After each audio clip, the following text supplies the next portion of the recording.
ചെമ്പനീർ പൂവിൻ്റെ പുതുപുത്തൻ വിശേഷത്തിലേക്ക് എല്ലാവർക്കും സ്വാഗതം. അങ്ങനെ രേവതിക്ക് സഹിക്കാവുന്നതിലപ്പുറം ആവാണ് ചന്ദ്രമതിയും ശ്രുതിയും അവളോട് കാണിക്കുന്നത്. അവസരം കിട്ടുമ്പോഴെല്ലാം ചന്ദ്രമതി രേവതിയെ കുത്തി നോവിക്കാൻ നോക്കുന്നുണ്ട്. ശ്രുതിക്കാണെങ്കിൽ രേവതിയോട് സഹതാപമൊക്കെ തോന്നുന്നുണ്ടെങ്കിലും ചന്ദ്ര രേവതിയോട് മിണ്ടാൻ പോലും ശ്രുതിയെ സമ്മതിക്കുന്നില്ല. പിന്നീട് വർഷയും ശ്രീകാന്തും തമ്മിലുള്ള വിവാഹം രജിസ്റ്റർ ചെയ്യാനായിട്ട് ഒപ്പിട്ട് കൊടുക്കുന്നത് രേവതിയാണ് കേട്ടോ. അതുകൊണ്ട് തന്നെ രേവതിയെ എല്ലാവരും ചേർന്ന് ഒറ്റപ്പെടുത്തുന്നുണ്ട്. ഈ ഒരു കാരണം കൊണ്ട് തന്നെ വർഷയുടെ അച്ഛൻ രവീന്ദ്രനെ കേസിൽ പെടുത്തുകയും ജയിലിലടയ്ക്കുകയൊക്കെ ചെയ്യുന്നുണ്ട്.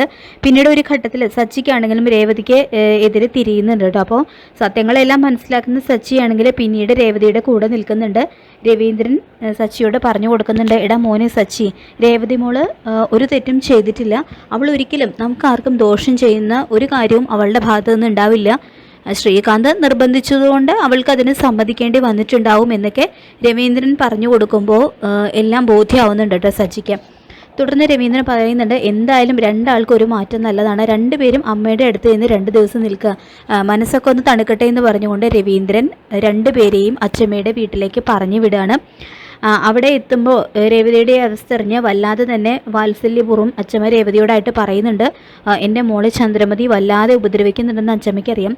എൻ്റെ മോള് വിഷമിക്കാൻ പാടില്ല. അച്ഛമ്മ ഇല്ലാതായാലും നിന്നെ ആരും സങ്കടപ്പെടുത്താൻ പാടില്ല. അതിനുള്ള വഴി ഞാൻ കണ്ടെത്തിയിട്ടുണ്ടെന്നൊക്കെ അച്ഛമ്മ പറയുമ്പോൾ, എന്തിനാ അച്ഛമ്മ ഇങ്ങനെയൊക്കെ പറയുന്നത്? അച്ഛമ്മയെ അങ്ങനെയൊന്നും അച്ഛമ്മയെ ഞാൻ എങ്ങോട്ടും വിടില്ല. ഞങ്ങളുടെ ഒരു കുഞ്ഞിനെ കൂടി കണ്ടിട്ടേ അച്ഛമ്മ ഈ ലോകത്ത് നിന്ന് പോവൂ എന്നൊക്കെ അച്ഛമ്മയോടായിട്ട് പറയുന്നുണ്ട് കേട്ടോ രേവതി. അതിനുശേഷം അന്ന് രാത്രി തന്നെ അച്ഛമ്മയ്ക്ക് തീരെ വയ്യാതാവുകയാണ് കേട്ടോ. സച്ചിയും രേവതിയും അച്ഛമ്മയുടെ മുറിയിലേക്ക് ഓടി ചെല്ലുന്നുണ്ട്. അപ്പോൾ എന്താ അച്ഛമ്മയെന്ന് ചോദിക്കുമ്പോൾ വല്ലാതെ തന്നെ ശ്വാസം എടുക്കാനായിട്ട് ബുദ്ധിമുട്ടുണ്ടെന്നിട്ട് അച്ഛമ്മ. തുടർന്ന് അച്ഛമ്മയെ നമുക്ക് എത്രയും പെട്ടെന്ന് ഹോസ്പിറ്റലിൽ എത്തിക്കണം എന്നൊക്കെ സച്ചി പറയുമ്പോൾ, അതൊന്നും വേണ്ടടാ മോനെ, ആ കഷായം അവിടെ ഇരിപ്പുണ്ട്, അതെടുത്ത് തന്നാൽ മതി എന്ന് അച്ഛമ്മ പറയുന്നുണ്ട് അവരോടായിട്ട്. തുടർന്ന് രേവതി അച്ഛമ്മയ്ക്ക് കഷായമൊക്കെ എടുത്തു കൊടുക്കുന്നുണ്ട് കേട്ടോ. പിന്നീട് വീണ്ടും അച്ഛമ്മയ്ക്ക് തീരെ വയ്യാതാവുകയും അവശയായിട്ട് അച്ഛമ്മ നിലത്ത് വീഴുകയൊക്കെ ചെയ്യുന്നുണ്ട്.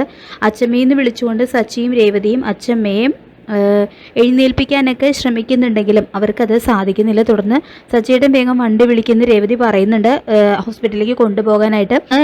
രേവതിയുടെ മടിയിൽ കിടക്കുകയാണ് കേട്ടോ അച്ഛമ്മ. എന്നിട്ട് രേവതി തലോടിയൊക്കെ കൊടുക്കുന്നുണ്ട് അച്ഛമ്മയ്ക്ക്. തുടർന്ന് അച്ഛമ്മ പറയുന്നുണ്ട്, എനിക്ക് നിങ്ങൾ 2 പേരോടുമായിട്ട് ഒരു കാര്യം പറയാനുണ്ട്. ഞാനില്ലാതായാലും എൻ്റെ മോളെ ചന്ദ്ര ഉപദ്രവിക്കരുത്. അതിനുവേണ്ടി അച്ഛൻ ഒരു കാര്യം ചെയ്തിട്ടുണ്ട്. തുടർന്ന് മേശയിൽ നിന്നും ആ വിൽപത്രം എടുത്തുകൊണ്ട് വരാൻ സച്ചിയോട് പറയുന്നുണ്ട് കേട്ടോ അച്ഛമ്മ. എന്നിട്ട് പറയുന്നുണ്ട്, എൻ്റെ കാലം കഴിഞ്ഞാലും എൻ്റെ സകല സ്വത്തുക്കളുടെയും അവകാശി രേവതി മോളാണ്. ഇവളുടെ പേരിലാണ് ഞാൻ എല്ലാം എഴുതി വെച്ചിട്ടുള്ളത്. ഒരിക്കലും പണമില്ലാത്തതിൻ്റെ പേരിൽ അവളെ ചന്ദ്ര കുത്തി നോവിക്കരുത്, ദരിദ്രവാസി എന്ന് വിളിക്കരുത്. ഇത് നിങ്ങൾക്ക് അച്ഛമ്മ തരുന്ന ഒരു സമ്മാനമായിട്ട് കരുതണം. എൻ്റെ മോൾ ഒരിക്കലും കഷ്ടപ്പെടരുത്, അത് മാത്രമാണ് എൻ്റെ ഉള്ളിൽ നിന്ന് പറയുന്നുണ്ട് കേട്ടോ അച്ഛമ്മ. തുടർന്ന് രേവതി പറയുന്നുണ്ട്, എനിക്ക് അച്ഛമ്മയുടെ സ്നേഹം മാത്രം മതി അച്ഛമ്മയെന്ന് പറഞ്ഞ് അച്ഛമ്മയെ കെട്ടിപ്പിടിച്ച് കരയാണ് കേട്ടോ രേവതി. തുടർന്ന് അങ്ങനെ രേവതിയുടെ മടിയിൽ കിടന്ന് തന്നെ അച്ഛമ്മ കണ്ണടയ്ക്കുകയാണ് കേട്ടോ ചെയ്യുന്നത്. അതിനുശേഷം രേവതിയുടെ പേരിലാണ് അമ്മ സ്വത്തുക്കളെല്ലാം എഴുതി വെച്ചിരിക്കുന്നത് എന്നറിയുന്ന ചന്ദ്രയാണെങ്കിൽ ശരിക്കും ഞെട്ടുന്നുണ്ട്. ചന്ദ്രമതി രവീന്ദ്രനോടായിട്ട് പറയുന്നുണ്ട്, എന്താ രവിയായിട്ട് അത് നിങ്ങളുടെ അമ്മ കാണിച്ചു വെച്ചത്? ശ്രുതിക്കും ശ്രുതിക്കും കൂടി അവകാശപ്പെട്ടതല്ലേ അതെല്ലാം? അതൊക്കെ ആ പൂക്കടക്കാരിയുടെ പേരിൽ എഴുതി വെക്കുന്നതൊക്കെ ന്യായമാണോ എന്നൊക്കെ ചോദിച്ചിങ്ങനെ കലുതുള്ളുമ്പോൾ രവീന്ദ്രൻ പറയുന്നുണ്ട്, എൻ്റെ അമ്മ എന്തെങ്കിലും ചെയ്തിട്ടുണ്ടെങ്കിൽ അതിൽ എന്തെങ്കിലും ഒരു ന്യായം കാണും, നന്മ കാണും. അച്ഛമ്മയുടെ സ്വത്തുക്കൾ അച്ഛമ്മയ്ക്ക് ഇഷ്ടമുള്ളവർക്ക് കൊടുക്കട്ടെ, നിനക്ക് എന്താ അതിൽ ഇത്ര പൊള്ള എന്ന് ചോദിച്ചുകൊണ്ട് ചുട്ട മറുപടി കൊടുത്ത് ചന്ദ്രമതിയുടെ വായടപ്പിക്കുന്നുണ്ട് കേട്ടോ രവീന്ദ്രൻ. അതിനുശേഷം ചന്ദ്രയാണെങ്കിൽ ഒരു തന്ത്രം പ്രയോഗിക്കുകയാണ്. രേവതിയോട് സ്നേഹമൊക്കെ നടിച്ചുകൊണ്ട് ആ സ്വത്തുക്കളെല്ലാം കൈക്കലാക്കാനുള്ള തൻ്റെ പേരിലാക്കാനുള്ള ശ്രമങ്ങളൊക്കെ ചന്ദ്ര നടത്തുന്നുണ്ട് കേട്ടോ.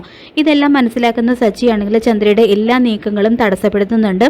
അങ്ങനെ ചെമ്പനീർ പൂവിൻ്റെ വളരെ ത്രില്ലിംഗ് ആയിട്ടുള്ള എപ്പിസോഡുകൾ തന്നെയാണ് വരാനായിട്ട് പോകുന്നത്. ഈ റിവ്യൂ ഇഷ്ടപ്പെട്ടെങ്കിൽ ലൈക്ക് ചെയ്യുക, ചാനൽ കൂടി ഒന്ന് സബ്സ്ക്രൈബ് ചെയ്ത് സപ്പോർട്ട് ചെയ്യുക. താങ്ക്